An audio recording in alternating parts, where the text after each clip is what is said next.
नमस्कार सभी को, मैं रामचंद्र। आप सभी लोगों का स्वागत है Cosmo academy the path of success. आरंभ हो चुका है आरंभ बैच का। एसएससी एमटीएस 2025 के लिए इंपॉर्टेंट साबित होने वाला आपके लिए। आप इसको लगातार देखते रहिए कॉस्मो अकेडमी पर।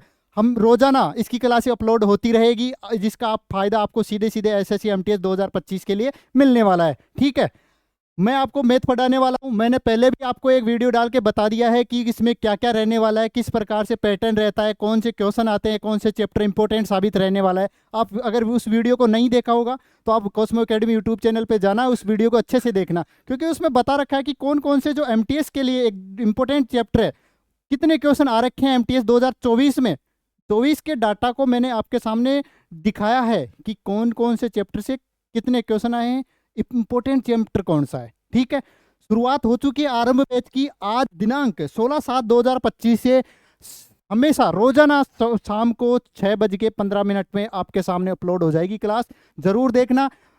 जो अपना प्रीवियस ईयर का उसमें भी शामिल रहेगा, कुछ नए क्वेश्चन रहेंगे, ऐसा एक प्रैक्टिस रहेगा आपके सामने जो एग्जाम के लेवल का रहेगा। इसमें एग्जाम में आए हुए क्वेश्चन भी है, कुछ नए क्वेश्चन भी इंक्लूड करेंगे। और ये आरंभ बैच तब तक चलता रहेगा जब तक कि आपकी एमटीएस 2025 की एग्जाम नहीं हो जाती। ठीक है। और हाँ, एक इंपॉर्टेंट बात यह है कि जो मैथ और रीजनिंग है एमटीएस 2025 के लिए केवल क्वालिफाइंग इन नेचर है, तो ज़्यादा लोड नहीं लेना। कुछ ऐसे सब्जेक्ट, भाईचारे वाली बात यह है कि कुछ ऐसे सब्जेक्ट कौन से, वो है जीके जीएस और आपके इंग्लिश, इनको ज़्यादा इंपॉर्टेंस प्राथमिकता ज़्यादा इन चैप्टर्स को देनी है आपको। क्योंकि उनके ये दोनों चैप्टर है, दोनों सब्जेक्ट्स है, ये आपके मेरिट डिसाइड करेंगे। दोनों सब्जेक्ट इंपॉर्टेंट है, ज़्यादा आप प्राथमिकता उन सब्जेक्ट्स को दोगे बजाय मैथ और रीजनिंग के। पढ़ना जरूरी है। अगर आपने इनकी तैयारी नहीं करी या इनको क्वालिफाई नहीं करा, पहला सेशन क्वालिफाई नहीं करा, तो आपका दूसरा सेशन चेक भी नहीं होगा। तो ये आपके लिए ज़रूरी सूचना है। और मेरी या कॉस्मो अकेडमी की एक रिक्वेस्ट है कि आप जो भी वीडियो आती है उसको लाइक करोगे, शेयर जरूर करोगे दोस्तों के साथ। ठीक है, कमेंट करके बताओगे कि जो अपना प्रैक्टिस बैच है या आरंभ बैच है जिसमें मैं प्रैक्टिस मैथ की करवाने वाला हूँ, वो किस प्रकार से आपको फायदा देने वाला है। ठीक है, वो कमेंट में जरूर बताओगे। लगातार क्लासें आती रहेगी आपके सामने। शुरुआत करते हैं आरंभ बैच की प्रैक्टिस सेट 1 के साथ। ठीक है, देखो अच्छे अच्छे क्वेश्चन मैंने डाल रखे हैं आपके सामने। पहला क्वेश्चन आपके सामने ये रहा, ये है प्रैक्टिस सेट 1। ठीक है, और पहला क्वेश्चन ये रहा आपके सामने। देखो, लाभ और हानि, साधारण ब्याज, चक्रवर्ती और साधारण ब्याज के चैप्टर से पहला के जो आपका क्वेश्चन है वो है साधारण ब्याज से। देखो, 5 वर्षों के लिए 7% प्रतिवर्ष की दर से उधार ली गई 3,000 रुपए की राशि पर साधारण ब्याज ज्ञात कीजिए। ठीक है, ये नॉर्मल सा क्वेश्चन है। लगभग 20 क्वेश्चन में से आपके एमटीएस में मैथ के 20 क्वेश्चन आएंगे। 14-15 क्वेश्चन लगभग 70 या 75% के आसपास। परसेंटेज भी बता दिया, नंबर ऑफ क्वेश्चन भी आपको बता दिया। वो इजी रहते हैं, इजी वाले क्वेश्चन तो आराम से अपन कर सकते हैं 1 मिनट के अंतराल पे, शायद 1 मिनट भी ना लगे। ठीक है, और बाकी 4 से 5 क्वेश्चन या 25 से 20 से 25% मान लो आप, वो मॉडरेट टू हार्ड की ओर जाते हैं, तो उनमें थोड़ा टाइम लगता है। ठीक है, अपने को मिलेंगे 45 मिनट मिलेंगे, जिसमें मैथ और रीजनिंग दोनों को करना होगा। तो दोनों अपन आराम से 45 मिनट में 40 क्वेश्चन, मैथ के भी 20 क्वेश्चन और अपने रीजनिंग के 20 क्वेश्चन आराम से कर सकते हैं। देखो, इसमें ये रहेगा कि अपना सेशन फर्स्ट 45 मिनट खत्म होने के बाद ही सेशन सेकंड ऑनलाइन एग्जाम होगी, उसमें पहला सेशन खत्म हो जाएगा, 45 मिनट के बाद ही दूसरा सेशन स्टार्ट होगा। तब तक अपन खाली नहीं बैठ सकते। तो अपने को जो भी एक क्वेश्चन आए वो उसके आंसर देने पड़ेंगे, देते रहना है। ऐसे नहीं कि अपन ने यार 6 क्वेश्चन या 7 क्वेश्चन कर लिए, अपना कोटा पूरा हो गया, क्वालिफाइंग नेचर है, नहीं। आपको करने हैं, खाली टाइम वेस्ट नहीं करना है, अपने को क्वेश्चन अटेम्प्ट जरूर करने हैं सारे के सारे। और आप आसानी से कर सकते हो अगर आपने प्रैक्टिस सेट भी लगाया है, तरीका भी जान गए उन क्वेश्चन का, लेवल का, तो आप आसानी से 14-15 क्वेश्चन आराम से अटेम्प्ट कर सकते हैं, मैथ हो या रीजनिंग हो। क्योंकि क्वालिफाइंग नेचर है, केवल मार्क्स जुड़ने नहीं है मेरिट में, लेकिन अगर क्वालिफाई नहीं करा तो आपका सेशन सेकंड चेक नहीं होगा। इस बात को मैंने 2 बार रिपीट कर दिया है, इसलिए आपको ये भी लगाना जरूर है। मैथ और रीजनिंग पर भी फोकस करना जरूर है, लेकिन ज़्यादा ऐसा लोड भी नहीं लेना है। ठीक है, चलो शुरुआत करते हैं पहले क्वेश्चन की। पहला क्वेश्चन आपको बोल रहा है, क्या बोल रहा है, इसको मैं कर देता हूँ ये लो। ठीक है, 5 वर्षों के लिए 7% प्रतिवर्ष की दर से उधार ली गई 3,000 रुपए की राशि पर साधारण ब्याज। ठीक है, कैसे करेंगे, 5 वर्ष है और 7% है, 7 पंजे 35%। तो ब्याज कितना हो जाएगा, ब्याज हो जाएगा भाई साहब 35%। तो 3,000 रुपये की राशि का 35% निकाल लो, क्योंकि साधारण ब्याज प्रत्येक वर्ष के लिए समान रहने वाला है। अगर पहले वर्ष का साधारण ब्याज 7% है, तो दूसरा हो, तीसरा हो, चौथा हो, पांचवा हो, प्रत्येक साल के लिए 7% ही लगेगा। चक्रवर्ती की ब्याज की तरह नहीं लगेगा। चक्रवर्ती ब्याज सक्सेसिव रूप से रहता है, क्रमागत रूप से बढ़ता है। एक साल के लिए 7% है, दूसरे साल के लिए 7 पॉइंट कुछ परसेंट होगा, तीसरे साल के लिए कुछ अलग होगा। ठीक है, वो आप बाद में आपको बता देंगे। जब भी कोई चक्रवर्ती ब्याज का क्वेश्चन आएगा तो आपको बता दूंगा मैं। ठीक है, अपना पास अमाउंट कितना है 3,000, और 7% ब्याज की दर से 5 वर्षों के लिए कितना हो गया 35%। तो 3,000 का 35% निकाल लो, परसेंटेज हटाओ तो नीचे 100 कर लो, 2 जीरो से 2 जीरो गई। ठीक है, करो 35 को 30 से गुणा, 0 5 3 15, हासिल 1 3 3 9 और 1 10, ब्याज हो गया भाई 1,050। दोस्तों ब्याज हो गया 1,050 रुपये। अगर आप इस तरीके से नहीं समझ पाओ, बेसिक से करना चाहो, तो सिंपल इंटरेस्ट यानी साधारण ब्याज का फॉर्मूला होता है मूलधन गुणा रेट ऑफ इंटरेस्ट यानी ब्याज की दर गुणा समय बटे 100। इस फॉर्मूले में रखना वैल्यू, मूलधन 3,000 है, रेट ऑफ इंटरेस्ट 7% है, और टाइम अपने पास 5 वर्ष है। ये इसमें रख लेना, अपना आंसर आ जाएगा 1,050, ऑप्शन नंबर 2। नेक्स्ट अगला क्वेश्चन। अतुल ने 19,200 प्रति बोरी की दर से चावल की 2 बोरियां बेची। एक पर उसे 20% का लाभ हुआ और दूसरी पर उसे 20% की हानि हुई। सौदे में उसका लाभ या हानि ज्ञात कीजिए। जो भी ये खरीदना और बेचना हुआ कि मतलब दोनों बोरियां बेची, दोनों बोरियों को बेचने की दर है ना, मान लो एक बोरी को बेच रहा है 100 रुपए में, तो दूसरी भी 100 रुपए में बिकेगी। हालांकि उनकी खरीदने की दर अपने को पता नहीं है, लेकिन बेचने की प्रत्येक बोरी की दर फिक्स कर रखी है कि 19,200 है। ठीक है, अब देखो यहाँ डाटा पूछ रहा है किसमें, परसेंटेज में। तो अपने को इस डाटा, रुपयों वाले डाटा से कोई मतलब नहीं है। देखो कैसे नहीं है, एक बार इधर देखना। यहाँ पर जो ब्याज की दर, सॉरी लाभ परसेंट या हानि परसेंट दे रखा है, वो इक्वल दे रखा है, वो क्या है 20%। 20% को भिन्न में क्या लिखेंगे, 1/5। ठीक है, अब देखो पहली बोरी का कॉस्ट प्राइस और सेलिंग प्राइस, ये 20% लाभ हो रहा है, तो मतलब कॉस्ट प्राइस ये है, और लाभ हो रहा है मतलब 1 का लाभ हो रहा है। तो 5 पर 1 का लाभ कितने में बिक रही है, 6 की, तो रेशियो 5:6 हो गया। 5 की खरीदी और 6 में बेच दी दूसरी बोरी। दूसरी बोरी पर 20% की हानि हो रही है, तो यहाँ पर लाभ की जगह पर क्या करेंगे, 20% का मतलब 1/5। ये क्या है कॉस्ट प्राइस, और इस पर 1 की हानि हो रही है, ये लॉस है। तो 5 पर 1 की हानि मतलब 4, 5 से 4 हो गई। अब बोल रहा है कि चावल की दोनों बोरियां समान मूल्य पर बेची जा रही है। प्रत्येक बोरी का जो बेचने का मूल्य है या बिक्री मूल्य है, विक्रय मूल्य है, वो समान है। यहाँ अलग अलग है, जो अपन ने निकाला वो अलग अलग है, जबकि क्वेश्चन के अनुसार समान होना चाहिए। समान बनाने के लिए इसको 2 से गुणा कर दो। क्यों किया, 6 दूनी 12 हो गया। अगर इसको 3 से गुणा कर देंगे, ये भी 12 हो गया और ये भी 12 हो गया। आई बात समझ में। तो पहली बोरी को खरीदने का मूल्य 10 और बेचने का 12। इसी प्रकार दूसरी बोरी को खरीदने का मूल्य 15 और बेचने का 12। दोनों को मिलाकर कितने रुपए में खरीदा, यहाँ 10, यहाँ 15, 25 में। ये यूनिट है, ये यूनिट की वैल्यू है। रुपयों की वैल्यू को अपने को मतलब ही नहीं है, कोई रुपयों से अपने को कोई मतलब ही नहीं है, ये यूनिट है। ठीक है, और बेचा किस में, बेचा यहाँ 12 में, यहाँ 12 में, 24 में बेच दिया। खरीदा 25 में, बेच दिया 24 में। तो क्या हुआ भाई साहब, खरीदने ज्यादा में, बेच रहे कम में, तो हानि हो रही है। मतलब 1 भी नहीं आएगा और ना 3 आएगा, लाभ वाले ऑप्शन तो आएंगे ही नहीं। ये अपने को ध्यान रखना है कि कौन सा ऑप्शन एलिमिनेट करना है, हटाना अपने को। तो लाभ वाले तो आएगा ही नहीं, क्यों, क्योंकि हानि हो गई किसकी, 1 यूनिट की हानि। 1 की हानि किस पे, क्रम मूल्य कितना है 25 गुणा में 100। तो 100 में 25 का भाग देंगे तो भाई साहब 4% की हानि हो गई। 4% की हानि मतलब ऑप्शन नंबर 2। ये चीज अपने को पता होनी चाहिए कि अगर आप बार बार क्वेश्चन को पढ़ेंगे तो आंसर तक अपने आप पहुंच जाएंगे। 2 बार पढ़ो, 3 बार पढ़ो, 4 बार पढ़ो, लेकिन जैसे जैसे पढ़ेंगे ना, बार बार रिपीट को बार बार क्वेश्चन को रिपीट करेंगे पढ़ पढ़ कर, तो जो अपन को पता चल जाएगा क्या, कि सॉल्यूशन क्या रहने वाला है इसका। ठीक है, ये बात आप पे गांठ बांध लेना कि मैथ में एक फंडा रहता है, आप क्वेश्चन को रिपीट करोगे, बार बार पढ़ोगे उसको। ठीक है, आगे अपना क्या 4% क्या, हाँ नहीं, ये बोल रहा था पहली लाइन में, देख लो कि बेचने का दर है ना वो समान है, समान मूल्य पर बेची जा रही है दोनों बोरियां, खरीदने का अपने को निकालना है। ये निकालते ही अपने पास बेचने की दर ऑलरेडी है, खरीदने की अपने को पता चल गई। आई बात समझ में?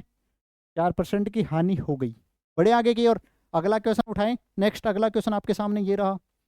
एक वृत्त का क्षेत्रफल ज्ञात कीजिए जिसके विकर्ण की लंबाई 14 सेंटीमीटर। अब देखो, वृत्त की चारों भुजाएं समान होती है, आपको पता है, ये ए, ये ए, तो वृत्त का विकर्ण ये, इसकी लंबाई क्या हो जाएगी? विकर्ण की लंबाई a√2, और ये क्या दे रखी है? विकर्ण की लंबाई 14 सेंटीमीटर। तो यहाँ से भुजा की लंबाई कितनी हो जाएगी? 7√2 सेंटीमीटर। आई बात समझ में? पूछ रहा है वृत्त का क्षेत्रफल, तो वृत्त का क्षेत्रफल क्या होता है? वृत्त का क्षेत्रफल क्या होता है भाई साहब? ये होता है भुजा स्क्वायर। तो 7√2 का स्क्वायर कर दो, 7 का स्क्वायर 49, √2 का स्क्वायर 2, 49 को 2 से गुणा करेंगे तो 98, 98 सेंटीमीटर स्क्वायर। कौन सा ऑप्शन है? Option number 3। बड़े आगे की और नेक्स्ट अगला क्वेश्चन आपके सामने। 12 सेंटीमीटर व्यास वाले एक शॉर्ट पुट गोले, लोहे के गोले को पिघलाकर 2 सेंटीमीटर ऊंचाई वाला एक ठोस बेलन के रूप में ढाला जाता है। इस प्रकार बने बेलन का व्यास क्या होगा? व्यास पूछ रहा है बेलन का। अगर अपने को त्रिज्या मिल जाए तो त्रिज्या का 2 गुना क्या होता है? व्यास होता है। और ये बोल रहा है कि ये गोला है, गोला है, इसका व्यास है 12 सेंटीमीटर, तो इसकी त्रिज्या कितनी हो गई? 6 सेंटीमीटर।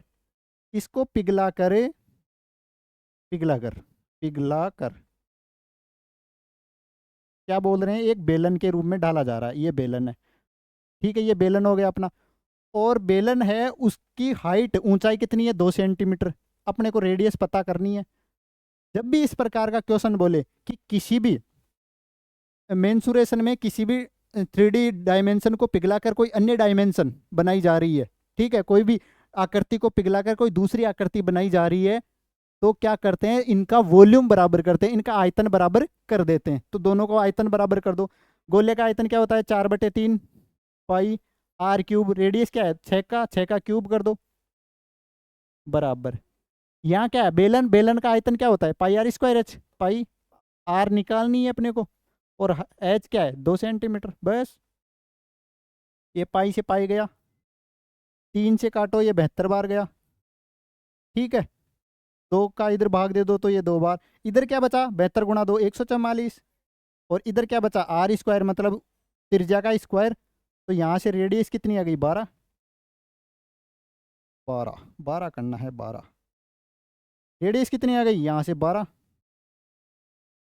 12 सेंटीमीटर। पूछ क्या रहा है कि बेलन है, जो उसका जो भी बेलन बना, अपन ने पिघला कर बेलन बनाया, उसका व्यास पूछ रहा है। रेडियस आ गई अपने पास 12 सेंटीमीटर, तो व्यास क्या होता है? त्रिज्या का 2 गुना। तो 12 का 2 गुना करेंगे तो ऑप्शन नंबर 2। व्यास होता क्या है? व्यास होता है भाई साहब त्रिज्या का 2 गुना। तो 2 गुणा 12 कितना हो गई? 24 सेंटीमीटर। डायामीटर यानी व्यास कितना हो गया? 24 सेंटीमीटर। आई बात समझ में? बढ़े आगे की ओर। अगला क्वेश्चन नेक्स्ट। एक पुलिसकर्मी एक चोर का पीछा कर रहा है। पुलिसकर्मी और चोर की गति क्रमशः 10 किलोमीटर प्रति घंटा और 8 किलोमीटर प्रति घंटा। यदि पुलिसकर्मी 15 मिनट बाद चोर का पीछा करना प्रारंभ करता है तो पुलिस को चोर को पकड़ने में कितना समय लगेगा? बोल ये रहा है कि चोर के भागने के 15 मिनट बाद पुलिस अपना उसका चोर का पीछा करना शुरू करता है। मतलब जो दूरी रहेगी, दूरी क्या रहेगी? चोर द्वारा 15 मिनट में तय की गई दूरी। अब देखो, ये बोल रहा है कि समय कितना लगेगा। समय निकालने के लिए क्या करते हैं? दूरी बटे चाल। अपने पास दूरी नहीं है यहाँ पर, तो दूरी कौन सी दूरी रहेगी? दूरी रहेगी चोर और पुलिस के बीच की दूरी। दोनों के बीच की दूरी क्या, कैसे निकालेंगे? वो निकालेंगे भाई साहब चोर द्वारा 15 मिनट में तय की गई दूरी। जितनी दूरी चोर 15 मिनट में तय करेगा वही उनके बीच की डिस्टेंस रहेगी दोनों। मान लेते हैं शुरुआत में ये पुलिस रहा और ये चोर रहा। अब क्या इनकी स्पीड भी दे रखी है कि पुलिस की स्पीड कितनी है? 10 किलोमीटर प्रति घंटा, ठीक है, और चोर की स्पीड कितनी है? 8 किलोमीटर प्रति घंटा, ठीक है। अब बोल रहा है कि चोर, पुलिसकर्मी है ना, वो 15 मिनट बाद चोर का पीछा करना प्रारंभ करता है। मतलब चोर 15 मिनट दूरी तय कर लेता है, 15 मिनट तक भागता रहता है, उसके बाद पुलिस स्टार्ट होती है। चोर के भागने के 15 मिनट बाद पुलिस स्टार्ट होती है। तो चोर 15 मिनट में कितनी दूरी तय कर लेगा? चोर भाई साहब 15 मिनट में कितनी दूरी तय कर लेगा? दूरी बराबर चाल, चोर की चाल 8 किलोमीटर प्रति घंटा, ठीक है। और मिनट, समय कितना है? 15 मिनट। मिनट को घंटे में बदल लो, क्योंकि जो अपनी पहली यूनिट है वो किलोमीटर प्रति हावर में, इसको भी हावर में बदल लो। आवर से आवर गया, 15 चौक 60, 8 में 4 का भाग दोगे तो 2, तो दूरी कितनी आ गई 2 किलोमीटर। अपने पास दूरी मिल गई 2 किलोमीटर। और चाल कितनी है, चाल कितनी है देखो, पुलिस की चाल 10 किलोमीटर प्रति घंटा, चोर की चाल 8 किलोमीटर प्रति घंटा, दोनों का डिफरेंस ले लो कितना आया 2 किलोमीटर प्रति घंटा पर हावर। तो ये से ये कट गया, बचा क्या 1 घंटा। अब यहाँ देखो मिनट में दे रखा है, जो भी समय दे रखा है मिनट में दे रखा है, जबकि अपने पास आया कितना किस में, 1 हावर मतलब घंटे में आया। तो 1 घंटे का मतलब क्या होता है 60 मिनट, यही पूछना चाह रहा है 1 घंटा। आई बात समझ में। अपन ने इनका डिफरेंस लिया है भाई साहब, क्योंकि दोनों एक ही दिशा में दौड़ रहे हैं। ठीक है, जिसकी स्पीड ज़्यादा है उसमें से जिसकी स्पीड कम है उसको घटा दो, ज़्यादा वाली स्पीड में कम वाली स्पीड को घटा दो और भाग दे दो। ठीक है, दूरी में चाल का भाग दे देंगे, अपने पास आ गया 60 मिनट। आई बात समझ में। इस प्रकार का क्वेश्चन लगभग हर एग्जाम में, एसएससी हो चाहे रेलवे हो, लगभग रिपीट होता ही है। बहुत बार रिपीट हुआ है ऐसा क्वेश्चन, केवल डाटा चेंज कर रखे हैं, बाकी कुछ नहीं है। अभी मैं आगे और भी अगली शिफ्ट रहेगी तो उसमें भी इस प्रकार का क्वेश्चन है। अगला जो सॉरी, अगला जो भी अपना सेट प्रैक्टिस सेट रहेगा कल की डेट का, उसमें भी इस प्रकार का क्वेश्चन रिपीट हो रखा है। ठीक है, इंपॉर्टेंट क्वेश्चन है, ध्यान रखना आप। नेक्स्ट, यदि अनिल को प्रतिदिन 8 घंटे काम करके एक काम पूरा करने में 5 दिन लगते हैं, तो 8 × 6 बराबर, तो उसे प्रतिदिन 6 घंटे काम करके कितने दिनों में काम कर लेगा, तो डी कर लो। यहाँ की क्या हो गया 8×48, 8 × 5 है सॉरी, 8 घंटे काम करते हुए एक काम को 5 दिन में पूरा कर लेता है। ठीक है, तो 6 घंटे काम करके कितने दिन में पूरा करेगा, 8×5 = 40, और 6 का भाग दे दो तो दिन निकल जाएंगे। कितने दिन आ गए 20/3 दिन में, 20/3 दिन, ऑप्शन नंबर 1। ठीक है, आई बात समझ में। ये टोटल वर्क हो गया जो अपना 8×5 = 40 करा ना, टोटल वर्क यही हो गया। कितना हो गया 8 हावर गुणा 5 दिन, तो टोटल वर्क यही हो गया। यूनिट में कर लो 8×5 = 40 यूनिट, ये टोटल वर्क हो गया। ठीक है, समझ में आई बात आपको, एक बार देख लो आप इसको।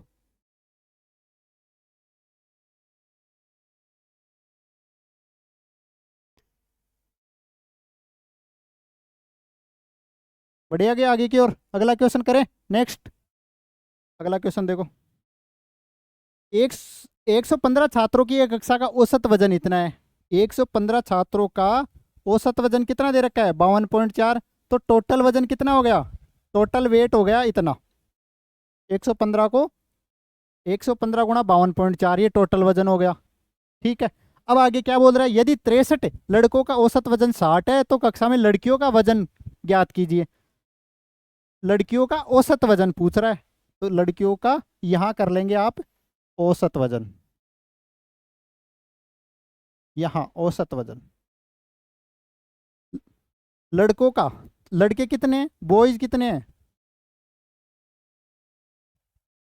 63 है, और औसत वजन कितना दे रखा है, तो ये टोटल लड़कों का वजन हो जाएगा। तो गर्ल्स का वजन कैसे आएगा, टोटल में से लड़कों का वजन घटा देंगे तो गर्ल्स का टोटल वजन आ जाएगा। और लड़कियां कितनी बचेगी, 115 में से 63 लड़के हैं तो लड़कियां कितनी बचेगी 62, सॉरी 52।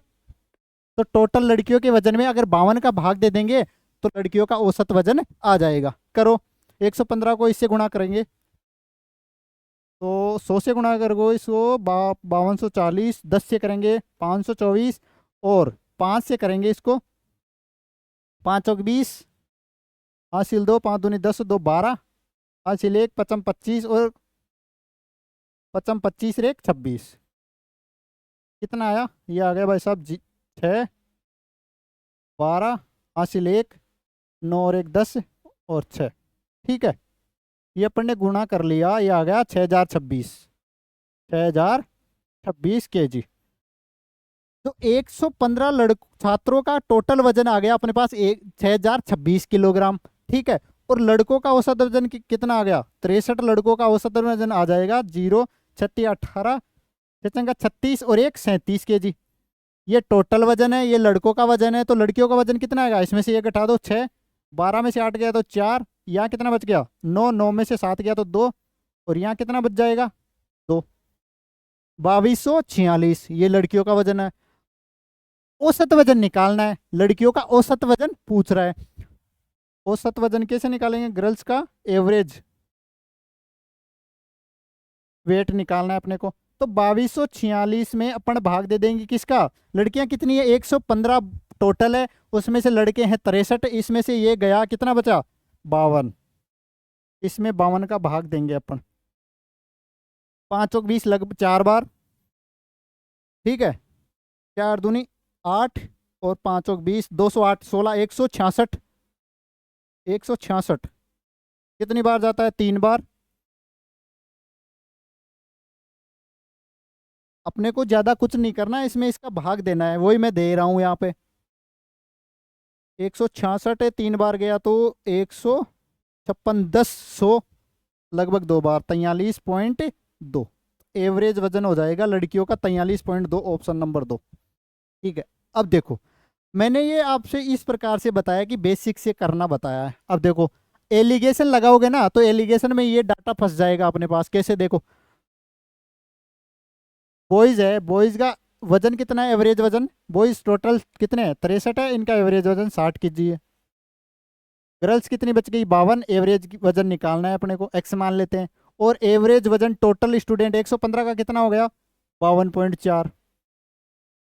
अगर एलिगेशन लगाने की कोशिश करेंगे तो अपन इस डाटा में फंस जाएंगे, क्योंकि ये इसी प्रकार से सेट किया गया है। लगा के देख लो, ये कितना बचेगा? 7.6। ठीक है, इसमें से ये गया 7.6, और इसमें से ये गया, इसमें से ये जाएगा, तो 52.4 माइनस एक्स। ये सीधा कटता नहीं है इससे, ये कट रहा है इससे? नहीं कटता। ठीक है। पूछ रहा है दशमलव के बाद एक स्थान पूर्णांक तक, ये सीधा सीधा कट नहीं रहा। अगर इस प्रकार से लगाए लग जाएंगे अपन, इसको सोल्व करने की कोशिश करेंगे तो इससे ज़्यादा फंस जाएंगे। इसलिए मैंने ये तरीका आपको बताया कि सीधा सीधा अपन इस प्रकार से कर लेंगे। टाइम तो वैसे भी नहीं लगने वाला ज़्यादा, इससे करेंगे तो इससे ज़्यादा टाइम लगेगा, इसलिए मैंने ये चीज़ आपको बताई है। ऐसे तरीके सोचो कि आप कम समय में क्वेश्चन को सोल्व कर पाओ। यहाँ ज़्यादा टाइम नहीं लगा, मेरे को समझा रहा हूँ इसलिए मेरे को ज़्यादा टाइम लग रहा है। अगर मैं इसको सोल्व करूंगा तो 1 मिनट में, ये आराम से 1 मिनट से भी कम समय में इसको आराम से सोल्व कर लूंगा। बढ़े आगे की ओर, अगला क्वेश्चन आपके सामने। नेक्स्ट, स्तर जल में एक नाव की गति, नाव की स्पीड को मान लेते हैं एक्स, 13 किलोमीटर पर आवर। ठीक है। और धारा की गति को मान लेते हैं वाई, वाई दे रखा है 4 किलोमीटर पर आवर। आगे फटो, क्या बोल रहा है? धारा के प्रतिकूल है, मतलब धारा के विपरीत दिशा में 68 किलोमीटर की दूरी तय करने में धारा के अनुकूल समान दूरी तय करने में लगने वाले समय से कितना अधिक समय लगेगा। मतलब जो प्रतिकूल, धारा के विपरीत दिशा में समय लग रहा है ना, वो धारा के अनुकूल, धारा के साथ बहने में या धारा के साथ जाने में समय जो भी लग रहा है उससे कितना अधिक लग रहा है, वो अपने को निकालना है। अब देखो, धारा के प्रतिकूल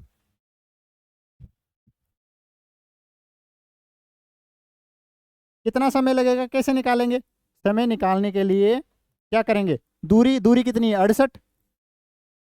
इसमें धारा के प्रतिकूल जा रहा है, तो धारा की सॉरी नाव की दिशा में से धारा की दिशा कम करो, कितनी है? 13 में से 4 गया तो 9, 68 में 9 का भाग दे दो, कितना आएगा? 9 7 63, 7 आवर, और कितना बचा? 63, 5/9। इसको मिनट में बदल लो तो 7 घंटे, और 300/9, 300/9 लगभग 33 मिनट। धारा के प्रतिकूल निकाला अपन ने समय, वो कितना आया? वो आ गया, धारा के प्रतिकूल जाने में, धारा के विपरीत दिशा में जाने में अपने को समय लग रहा है 7 घंटे 33 मिनट। और धारा के साथ जाने में, धारा के साथ जाने में कितना समय लग रहा है, वो यहाँ निकाल लो। टोटल डिस्टेंस कितनी है, दूरी कितनी है? 68 किलोमीटर। धारा के साथ जाएंगे तो दोनों जो भी दूरी, दो सॉरी धारा के साथ जाने में दोनों की चाल एक साथ जुड़ जाएगी, धारा की चाल और नाव की चाल दोनों जुड़ जाएगी। क्यों? क्योंकि धारा भी, जो धारा बह रही है ना, वो भी नाव को चलाने में अपना सहयोग करेगी। जिस तरफ बहाव है उस तरफ नाव जा रही है, तो दोनों की गति जुड़ जाएगी। और अगर विपरीत जा रहे हैं तो दोनों की गति का अंतर ले लेंगे। ठीक है। 68 टोटल डिस्टेंस है, गति कितनी है? 13, यहाँ 4, या कितना? 13 और 4 17, तो 68 में 17 का भाग देंगे तो कितना आया? 4 घंटा। इनका डिफरेंस पूछ रहा है कि धारा के प्रतिकूल जाने में धारा के साथ जाने के जो भी समय लग रहा है कितने का अंतर है या कितना ज्यादा लग रहा है धारा के प्रतिकूल जाने में। देखो, सात जा रहे हैं तो 4 घंटे, विपरीत जा रहे हैं धारा के अनुकूल जा रहे हैं, सॉरी धारा के प्रतिकूल जा रहे हैं तो 7 घंटे 33 मिनट। डिफरेंस पूछ रहा है कितना है। 7 घंटे 33 मिनट में से 4 घंटे घटाएंगे तो आएगा डिफरेंस कितना, टाइम का डिफरेंस 3 घंटे 33 मिनट। इसमें से ये घटा दो, 3 घंटे 33 मिनट, ऑप्शन नंबर 2। आई बात समझ में? आया क्या आपको समझ में? बताओ एक बार आप। बढ़े अगले क्वेश्चन की ओर। अगला क्वेश्चन पढ़ो। 525 सेमी लंबे और 378 सेमी चौड़े कमरे की छत को ढकने के लिए आवश्यक वर्गाकार टाइलों की न्यूनतम लंबाई क्या है। ये जो भी कमरा दे रखा है वो क्या है, आयताकार है। क्यों? आप देखो, लंबाई और चौड़ाई अलग अलग है। वर्गाकार होता तो लंबाई चौड़ाई दोनों सेम होती, क्योंकि वर्ग की भुजा चारों जो भी वो क्या लेंथ और ब्रीथ है, लंबाई चौड़ाई है, चारों भुजाएं हैं वो बराबर होती है, जबकि आयत में अलग अलग होती है। तो जो भी दे रखी है वो क्या है, आयताकार है। क्या दे रखी है, 525 सेंटीमीटर और ये 378 सेंटीमीटर। अब बोल रहा है कि ये कमरे की छत है, इसको ढकने के लिए जो भी आवश्यक वर्गाकार टाइल मिलेगी, एक टाइल कितने की हो जाएगी ये पूछ रहा। पहले तो अपने को ये निकालना है कि एक टाइल की भुजा क्या हो जाएगी। ठीक है, फिर क्या करेंगे, टोटल जो भी है आयताकार शीट है, सॉरी आयताकार कमरे की छत है, आयताकार छत है, उसमें वर्ग का स्क्वायर करेंगे या टाइल की संख्या का भाग दे देंगे, टाइल का क्षेत्रफल का भाग दे देंगे तो अपने पास टाइलों की संख्या आ जाएगी। ठीक है, देखो इधर देखो। अब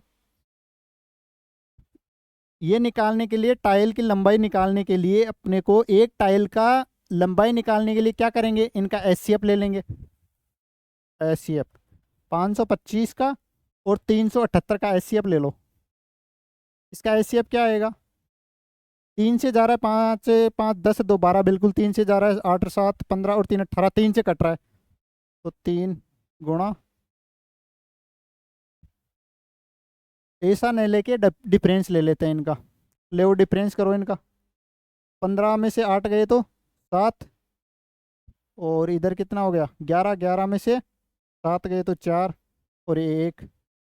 इसको क्या लिखते हैं, 7 गुणा 21।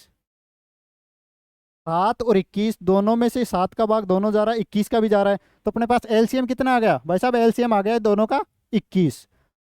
तो वर्गाकार टाइल है 21 आ गया। वर्गाकार टाइल की भुजा कितनी हो जाएगी, 21। अपने पास सारी चीजें आ चुकी है। आयत आयत की लंबाई चौड़ाई दे रखी है, जो भी छत है उसके कमरे की छत की लंबाई चौड़ाई दे रखी है। वो वर्गाकार जो भी टाइल लगेगी उसकी भुजा की लंबाई, टाइल की लंबाई चौड़ाई आ गई। क्यों, वर्गाकार है तो सारी भुजाएं समान होगी। एक भुजा की लंबाई अपने पास आ चुकी है। और टाइलों की संख्या निकालेंगे। देखो, टाइलों की संख्या निकालने के लिए क्या करेंगे,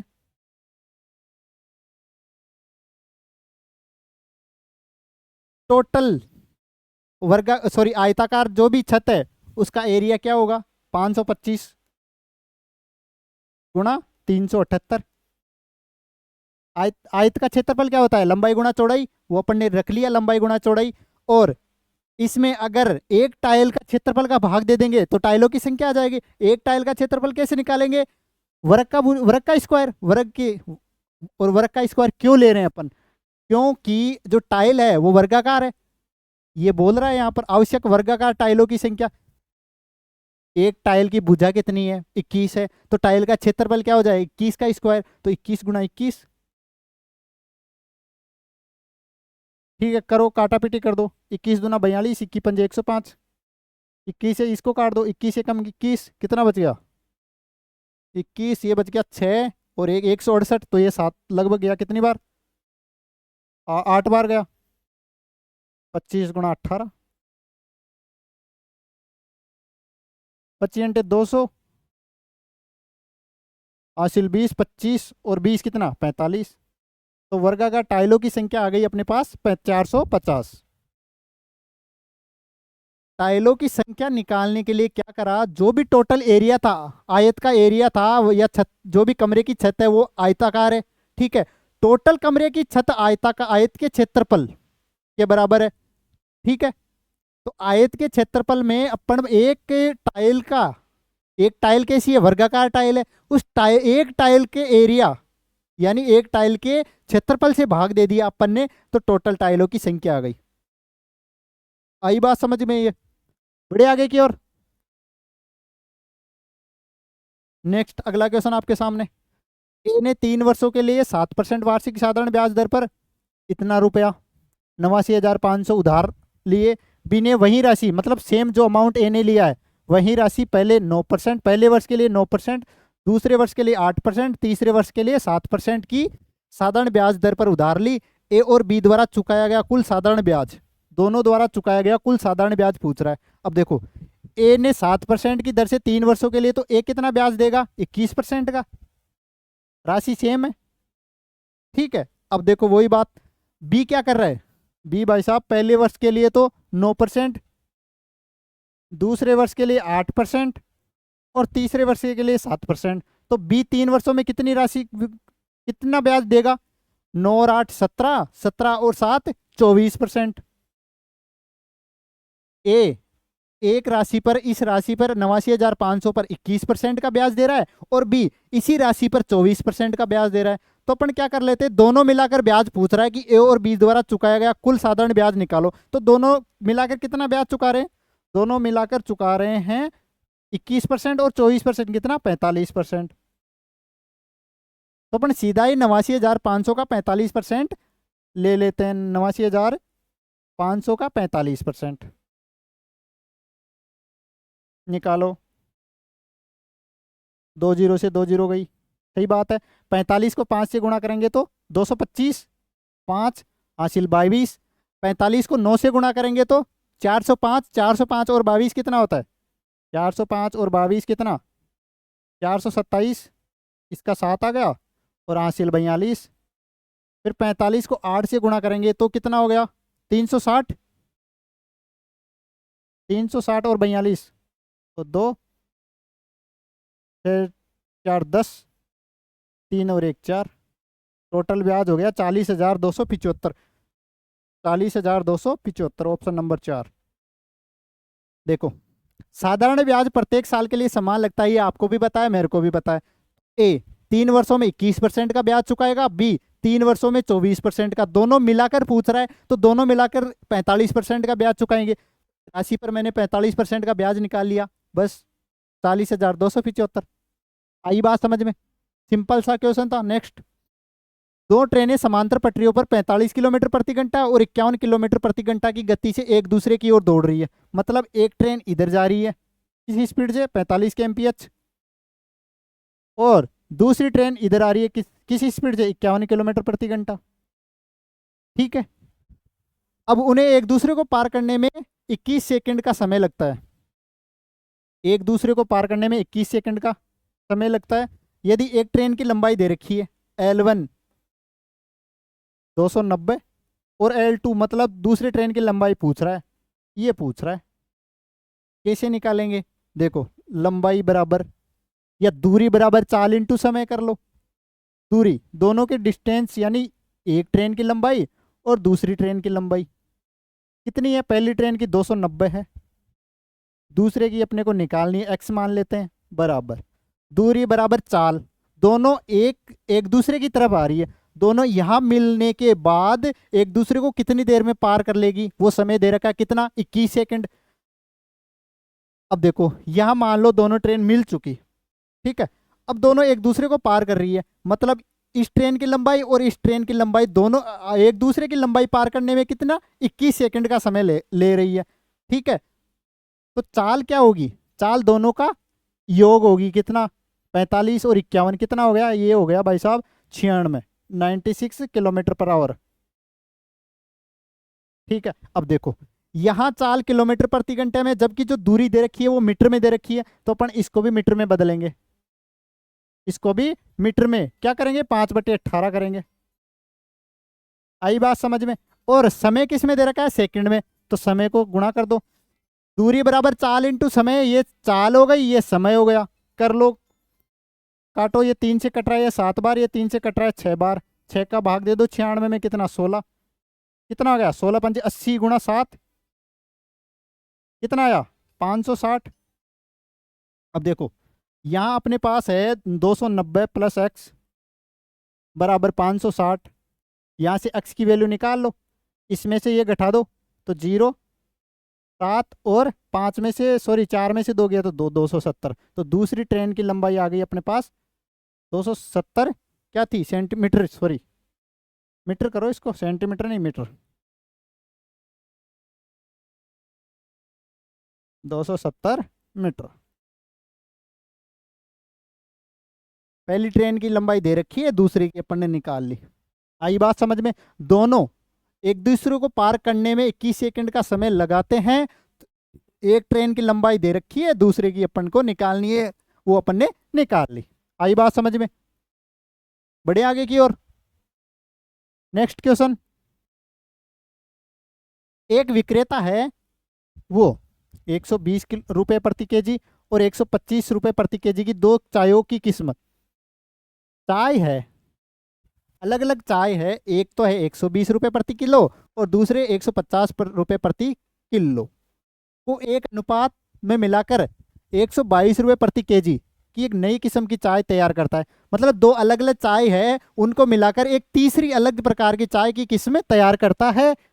नई किस्म प्राप्त करने के लिए मिश्रित की जाने वाली किस्मों का अनुपात ज्ञात करो। इसको करेंगे अपन एलिगेशन से, क्यों एलिगेशन अच्छे से लगेगा। पहले किस्म की चाय है, उसका रुपये क्या है प्रति केजी का मूल्य 120 रुपए पर केजी, और दूसरी वाली का क्या है 125 रुपए प्रति केजी, ठीक है। और तीसरी तैयार कर रहा है, दोनों को मिलाकर तैयार कर रहा है, और वो बिक्री है किसमें 122 रुपए पर केजी। लगा दो एलिगेशन, इसमें से ये गया तो 3, इसमें से ये गया तो 2, 3 अनुपात 2। पहले का 3 अनुपात ले रहा है, दूसरे का 2 अनुपात ले रहा है। ऑप्शन नंबर 1 यही पूछ रहा है कि जो तीसरी नई किस्म की चाय बन रही है, उसको बनाने में पहली किस्म की चाय और दूसरे किस्म की चाय का अनुपात क्या लिया जा रहा है, वो अपने एलिगेशन से लगा के निकाल लिया। आई बात समझ में? नेक्स्ट, दो मिक्सर और एक टीवी की कीमत, दो मिक्सर को एम से कर लेता हूं और एक टीवी को टीवी लिख देता हूं। इनकी कीमत कितनी है 7000, ठीक है।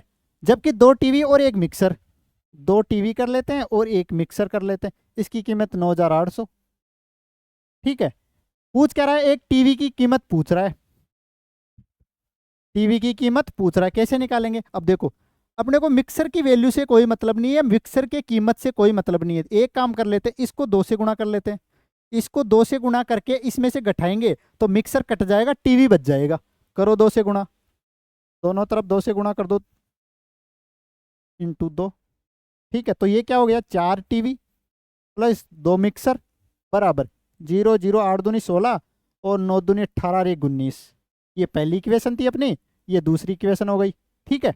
इसमें से ये घटा दो तो मिक्सर से मिक्सर कट जाएगा, बच गया क्या टीवी। 4 टीवी में से एक टीवी गया तो 3 टीवी बराबर, इसमें से ये घटाओ 0 0 और 6, ये कितना बच गया 12। 3 का भाग दे दो तो एक टीवी का मूल्य अपने पास आ जाएगा 4 × 12 और 3 दूनी 6, 4200। यही पूछ रहा है कि एक टीवी का मूल्य क्या है, एक टीवी की कीमत क्या है 4200 रुपये, 4200 रुपये। आई बात समझ में? बड़े आगे की और नेक्स्ट अगला क्वेश्चन अपने सामने ये रहा। एक बार ग्राफ दे रखा है 2018 से 2022 तक प्याज के उत्पादन, 2018 से 2022 के बीच में प्याज का उत्पादन क्विंटल में दे रखा है। पूछना क्या है, पूछ क्या रहा है कि इस अवधि के दौरान औसत उत्पादन को ध्यान में रखते हैं 5 वर्षों के दौरान कितना प्याज का औसत उत्पादन हुआ वो निकालना है, और उन वर्षों की संख्या जिनमें उत्पादन औसत से अधिक रहा है। तो औसत निकालो, सभी का लेके औसत करो, एवरेज निकालो। एवरेज निकालने के लिए, औसत निकालने के लिए सबको जोड़ के 5 का भाग दे देंगे। करो सभी को, 5 और 6 11, ये 632 है, ये 876 है, ये 531 है, ये 426 है और ये 785 है, ठीक है। अब देखो सभी को जोड़ लो, 6 और 5 11, 12 12 और 6 18, 18 और 2 20, हासिल 2, 8 और 2 10, 10 3 13, 13 और 7 20 और 3 23, 23 और 2 25, हासिल 2, 7 और 4 11, 11 और 5 16, 16 8 24, 24 और 6 30 और 2 32। टोटल इनका योग कितना हो गया 3250। और 5 का भाग दे देंगे तो एवरेज आ जाएगा। 2 5 का भाग, 6 पंजे 30, 55 25, तो एवरेज कितना आ गया, औसत एवरेज कितना आ गया 650। ये पूछ रहा है कि किन वर्षों में एवरेज 650 से अधिक रहा। उत्पादन है किन वर्षों में जो भी उत्पादन रहा होगा वो अपना एवरेज क्या आया 650 आया। यही पूछ रहा है कि जिन उन वर्षों की संख्या जिनमें उत्पादन जो भी अपना उत्पादन हुआ है वो औसत से औसत 650 से अधिक है। 650 से अधिक किस में रहा है, 650 अधिक किस में रहा है, एक यहां रहा है और दो यहां रहा है। 2 वर्षों में, एक तो ये वाला और एक ये वाला, 2 ही वर्षों में उत्पादन है वो औसत से अधिक रहा है, यही पूछ रहा है। लगाओ टिक, आगे बढ़ जाओ। इस प्रकार के क्वेश्चन है ना डाटा इंटरप्रिटेशन के, वो बहुत आसान क्वेश्चन आते हैं। ठीक है, आपको लगता होगा कि यार कितनी वो थ्योरी दे रखी है, कितना लैंग्वेज भर रखी है, इसमें कितना बड़ा क्वेश्चन पूरा पेज भर दिया। नहीं, सबसे इजी क्वेश्चन इन्हीं डाटा इंटरप्रिटेशन के ही आते हैं। तो उस पर आपको टाइम भी नहीं लगेगा उनको सोल्व करने में। नेक्स्ट अगला क्वेश्चन, 300 129 49 120 और एक सॉरी 300 129 49 120 और 102 का औसत ज्ञात करना है। औसत ज्ञात करने के लिए या तो सभी को जोड़ के कितना का भाग, कितनी संख्या है 5 का भाग दे दो, सभी को जोड़ के 5 का भाग दे दो, या एक औसत ऐसा मानो जो इसके आसपास हो। मान लेते कि 100 औसत है। अब देखो ये संख्या 100 से कितनी ज्यादा, 200 ज्यादा। अपन ने एवरेज एक एवरेज मान लिया, आसपास एक अपना एजप्शन एवरेज मान लिया कि 100 है। अब 100 से तुलना करते हैं, 100 से ये कितनी ज्यादा 200, ये 100 से 29 ज्यादा, ये 100 से 51 कम है, और ये 100 से 20 ज्यादा है, और ये 100 से जो 2 ज्यादा है। इन सभी को जोड़ के कितनी संख्या है 5 का भाग दे दो। करने का तरीका सेम है, या तो आप सभी को जोड़ के 5 का भाग दे दो, या आप ऐसे कर लो एवरेज को एक संख्या एवरेज मान लो, कि मान लेते हैं कि 100 एवरेज है, उसके आसपास देख लो कि कौन सी संख्या किससे क्या ज्यादा है। अब देखो ये 51 है, 49 और 2 51, इससे ये गया, बचा क्या 200। 200 में 5 का भाग दोगे आप, 200 में 5 का भाग दोगे तो 40, 100 में 40 और जोड़ दो, एवरेज कितना आ गया अपना 140। या करोगे आप, मैंने क्या करा है, एक ऐसी संख्या मान ली जो इनके आसपास हो। मान लिया मैं 100 एवरेज, औसत क्या रख लूं 100 रख लूं। अब देख लो 100 के आसपास 100 से कौन सी संख्या कम है ज्यादा है, वो करके एवरेज का मतलब संख्याओं का भाग दे दिया। वही चीज आपके सामने करिए, एवरेज आ गया अपना 140। नेक्स्ट अगला क्वेश्चन, एक सेमी मोटाई की एक बेलनाकार डिस्क है, वो 4 सेंटीमीटर 5 सेंटीमीटर यहां तिरछा करना,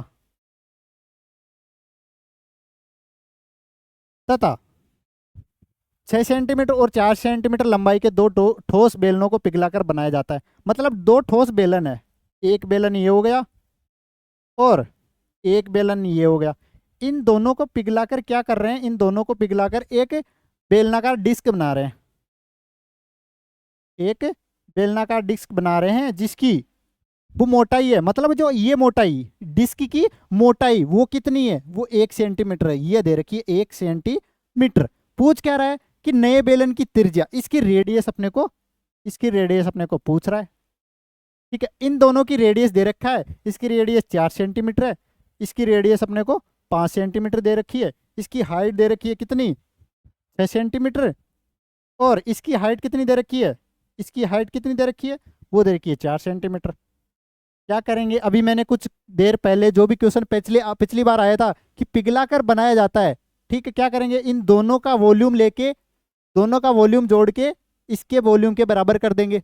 अब देखो आप, इसका वॉल्यूम क्या रहेगा, आयतन क्या रहेगा, पाई आर स्क्वायर कितना है 16, गुणा हाइट कितनी है 6, प्लस इसका वॉल्यूम पाई आर स्क्वायर 25, गुणा हाइट कितनी है 4, बराबर इसकी वॉल्यूम इसके आयतन के बराबर कर दो, पाई आर निकालना है, एच कितना है 1।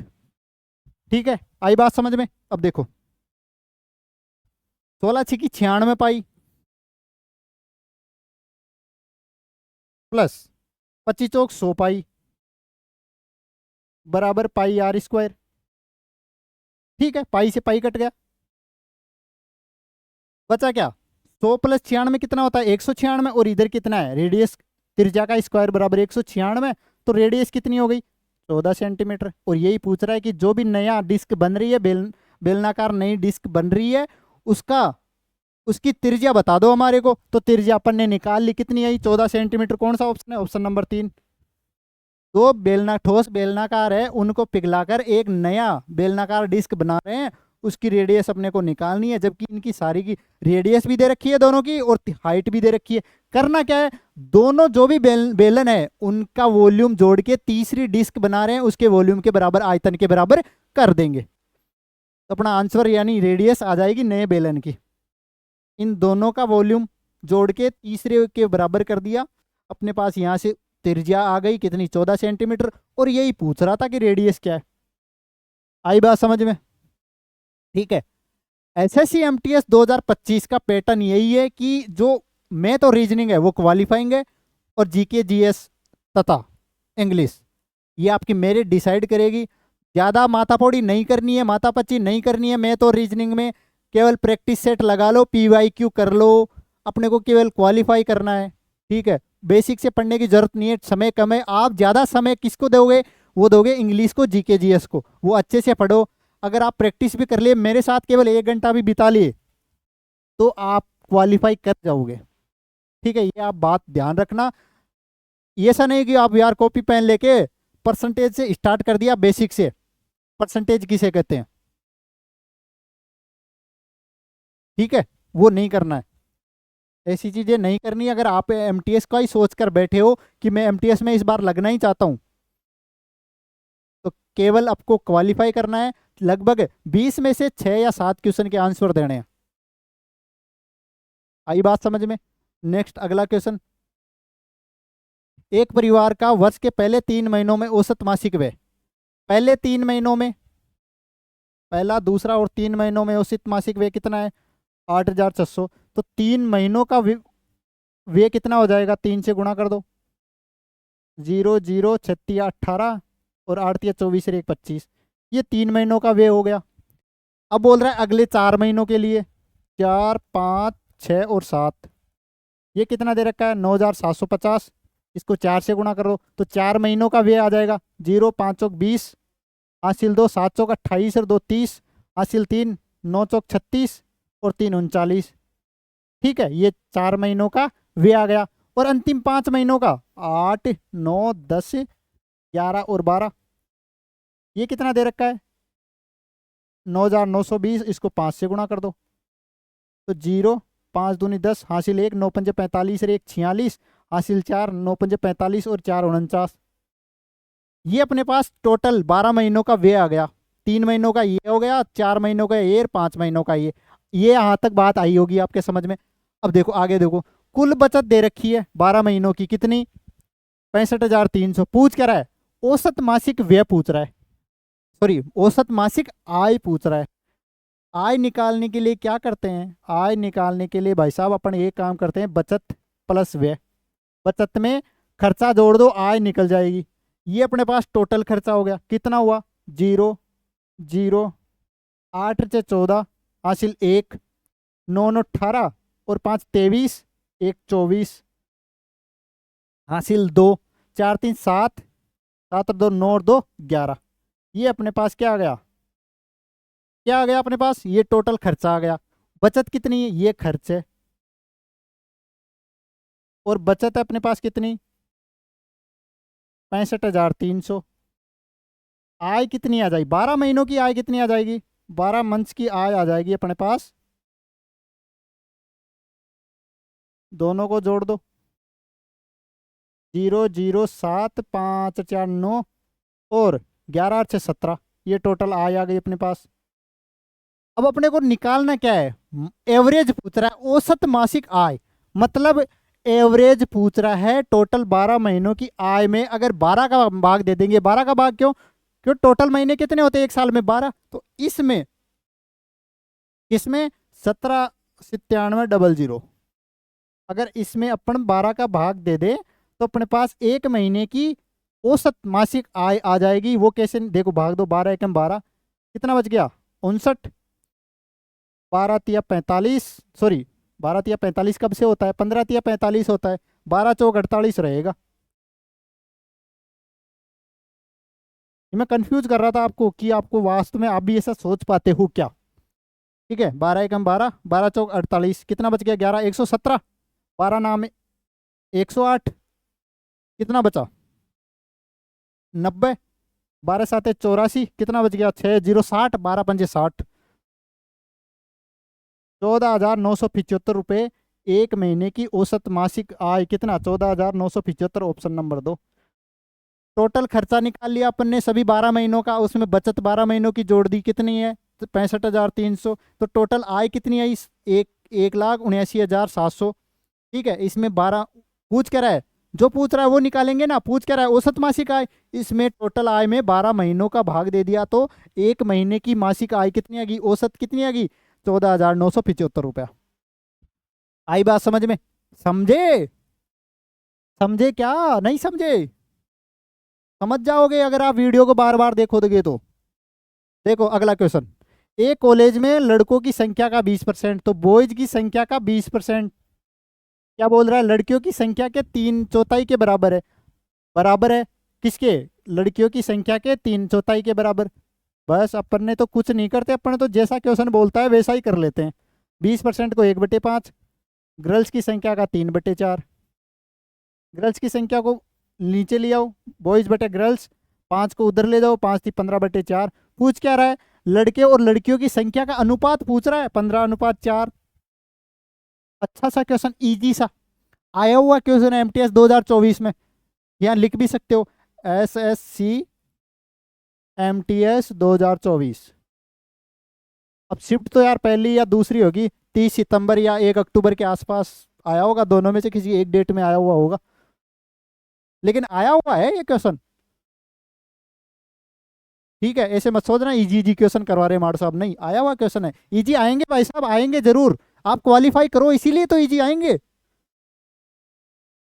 नेक्स्ट अगला क्वेश्चन, 43 केजी और 67 केजी मूल्य के चावल के, पहला जो चावल का मूल्य है वो 43 रुपए पर केजी है, दूसरा 67 रुपए पर केजी है। के चावल को तृतीय श्रेणी के चावल के साथ 2:1:5 के अनुपात में मिलाया जाता है यदि मिश्रण की कीमत, जो भी मिश्रण बनेगा उसकी कीमत है 96 रुपए पर केजी, तो तृतीय श्रेणी के चावल का प्रति केजी मूल्य ज्ञात करो। कैसे करेंगे? बहुत इजी सा, आसान सा। पहले प्रकार का चावल 43 रुपए का, कितनी अनुपात क्या है उसका? देखो, पहला 43 रुपए पर केजी, दूसरा क्या है? 67 रुपए पर केजी, तीसरा अपने को निकालना है, मैं पी रुपए पर केजी मान लेता हूँ। आई बात समझ? और अनुपात किस अनुपात में मिलाया जाता है? 2:1:5। और जो भी टोटल मिश्रण बनता है उसका मूल्य क्या है? 96 रुपए पर केजी। तो देखो सीधा गुणा कर लो, 43 को 2 से गुणा कर दो, कितना? 86, प्लस इसको इससे गुणा करो, 67, प्लस ये पी है 5p, बराबर कितना? 96,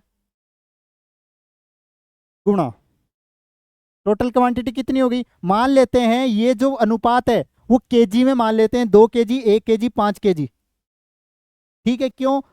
अगर इसकी जगह अपन अक्स मान लेंगे, 2x, 1x, 5x मानेंगे तो x इधर भी आएगा, वापस x आगे कॉमन कट जाएंगे, तो क्वांटिटी सेम मान लो ना। अपने को तो इससे मतलब है, p निकालना है।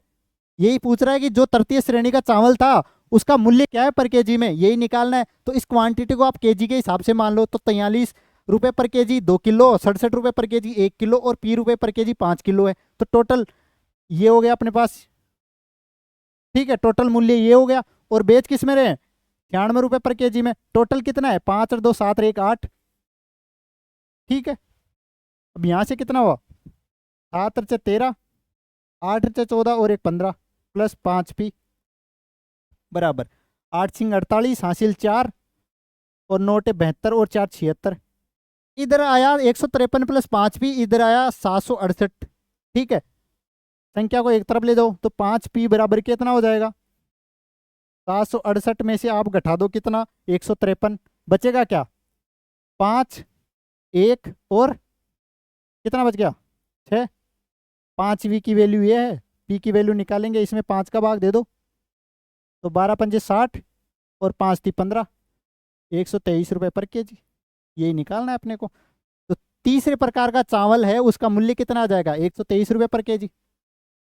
एलिगेशन से भी होता है, वो एवरेज लोगे तो उससे भी होगा, लेकिन जो आसानी से हो सके, अपने को आसानी से आ सके, ठीक है। कोई सीजीएल की एग्जाम तो दे नहीं रहे कि अपने को साले 20 के 20 क्वेश्चन ही करने हैं, अपने को तो केवल क्वालिफाई करना है, 6-7 क्वेश्चन करने हैं, ठीक है। तो क्यों माथापच्ची करें, आराम से करो इससे। वरना मैं बताने को तो आपको एलिगेशन से भी बता दूंगा, लेकिन आपको लगेगा कि क्या करवा रहे हैं, दिमाग में, दिमाग के ऊपर से जा रहा है।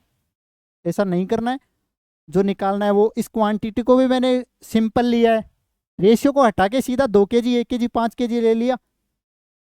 आई बात समझ में दोस्तों? वीडियो को शेयर कर देना जरूर। अब देखो फिर से बार ग्राफ का क्वेश्चन। निम्नलिखित दंड आरेख 2018-20 की अवधि के दौरान 4 कंपनियां दे रखी है, XYZ द्वारा सीमेंट के उत्पादन को दर्शाता है, वो भी टन में, 10,000 टन को दर्शाता है। बोल क्या रहा है, अध्ययन कीजिए, ध्यानपूर्वक देखना है इसको, है ना, अच्छे से आंखें खोल के देखनी है। और क्या पूछ रहा है कि 3 वर्षों के दौरान किस कंपनी का औसत उत्पादन सबसे अधिकतम रहा। 3 वर्ष है, 18, 19 और 20, 4 अलग अलग क्या है कंपनियां हैं, XYZ और W। पूछ रहा है कि तीनों वर्षों के दौरान कौन सी कंपनी ऐसी रही है जिसका उत्पादन सबसे अधिक रहा है।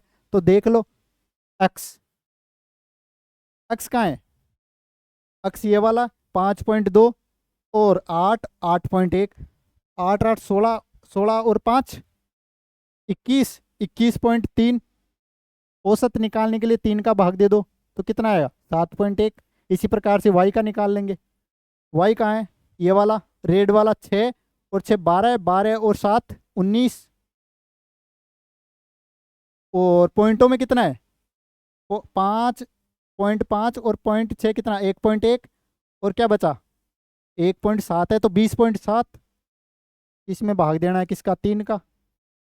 तो 6 ये 18, 6 18 सही तो करा है क्या अपन ने, 6 दूनी 12, 12 और 7, 12 और 7 19 हो गया, ठीक है। 6 से 12, 12 और 5 17, मतलब 1.7, तो 20.7,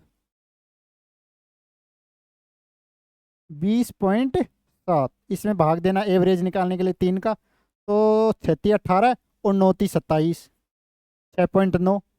जेड का भी निकाल लो इसी प्रकार से। जेड कहाँ है, ये वाला जेड ग्रीन वाला, 7 और 7 14, 14 और 6 20, 20.4, 20.4 में 3 का भाग दे दो तो 36 18 और 8 24। इसी प्रकार से डब्लू का और निकालना है अपने को।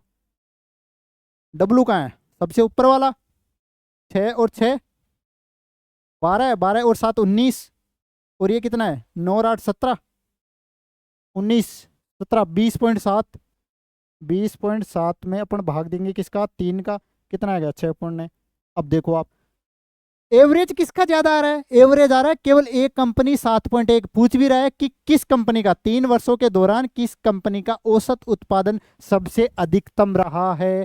किसका रहा है भाई साहब, 2 का तो सेम आ रहा है, एक का जेड का सबसे कम आ रहा है, एक्स कंपनी, कंपनी एक्स उसका सबसे अधिकतम रहा है। कहाँ है, ऑप्शन नंबर 3।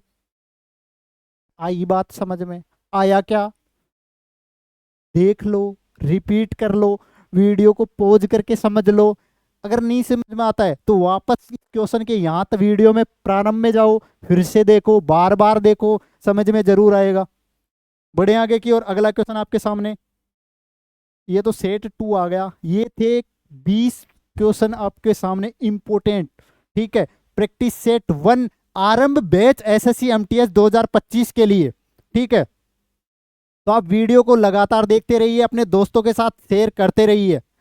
रोजाना प्रैक्टिस सेट आपके सामने आते रहेंगे, मैं आपके सामने सोल्व कराता रहूंगा, मेहनत करता रहूंगा। आपका केवल एक काम है कि आप एसएससी एमटीएस की तैयारी कर रहे हो तो जुनून के साथ करो, अपने लक्ष्य की प्राप्ति तक मत रुकना। जब तक आपकी मेरिट में नंबर नहीं आ जाए, नाम नहीं आ जाए, तब तक मत रुकना, लगातार मेहनत करते रहना। कोई भी चीज़ की, किसी भी एग्जाम की तैयारी करो तो आप उसका पैटर्न देखो, अब एमटीएस में क्या दे रखा है कि जो सेशन में डिवाइड कर रखा है, पहला सेशन क्वालिफाई है, दूसरा मेरिट डिसाइड करेगा। तो पहले सेशन क्वालिफाई है तो ज़्यादा माथापच्ची क्यों करनी है आपको, केवल प्रैक्टिस सेट लगाओ, केवल 6-7 क्वेश्चन करो, ठीक है। ऐसे भी नहीं दोनों को मिला के 6-7 नहीं, मैथ में 6-7, रीजनिंग में 6-7 आराम से कर लोगे। अगर आपने 1 घंटा 1.5 घंटा भी रोजाना दिया है तो सफिशियंट है। बाकी आप जो भी समय बच रहा है आपको उसमें इंग्लिश में दो, जीके में दो, ये तो मेरे भाई वाली बात ये है, ठीक है। बाकी अगर आपका माइंड अलग ही है, अगर टाइम वेस्ट करना ही है तो वो आपकी बात है, उसमें मैं ही क्या कर सकता हूँ, ठीक है। तो ये था प्रैक्टिस सेट फर्स्ट आरंभ बैच का।